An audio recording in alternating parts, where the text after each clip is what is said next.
Focus, le rendez-vous hebdomadaire de Rudi Salle de l'actualité du moment sur RCN. Bonjour.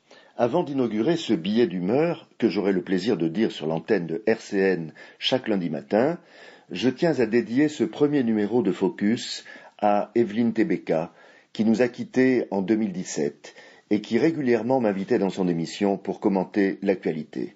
C'était une femme intelligente, passionnée, discrète, modeste, dont le regard clair avait le don de convaincre. Elle manque à tous ceux qui l'ont connue ou entendue sur Radio Shalom. Une pensée pour elle. En ce début d'année, les sujets d'actualité ne manquent pas. Sur le plan international, européen ou français, toutes les lignes bougent. Faut-il s'en plaindre? Un président américain fantasque qui gère les affaires du monde avec ses coups de cœur, ses coups de gueule et qui tweete frénétiquement.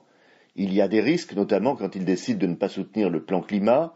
Il y a aussi de bonnes surprises quand il met à exécution le déménagement de l'ambassade américaine de Tel Aviv à Jérusalem.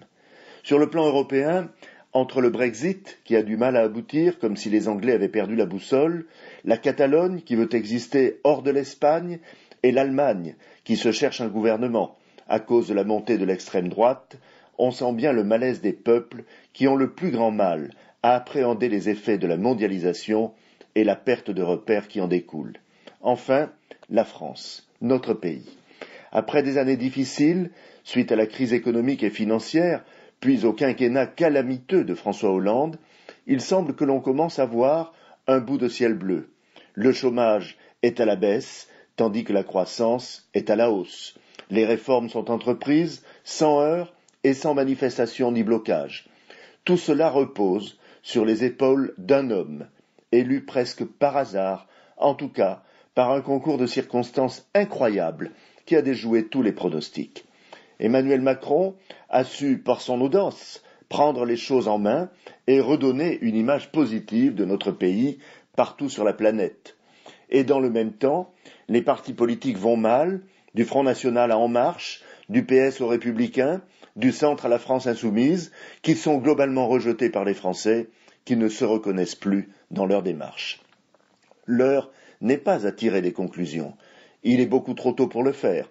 Mais il est intéressant d'observer et de voir comment les choses vont évoluer. On va fêter cette année les 60 ans de la Ve République, qui avait été faite par le général de Gaulle pour un pouvoir renforcé du président de la République et contre les partis politiques. Et si on assistait à un retour aux fondamentaux voulu par de Gaulle, qui s'était délité au fil du temps pour laisser la place à une politique politicienne qui s'était éloignée de l'intérêt général. Sur tous ces sujets, nous aurons l'occasion de revenir au fil des focus hebdomadaires. Bonne semaine sur RCN. Focus, le rendez-vous hebdomadaire de Rudi Salle de l'actualité du moment sur RCN.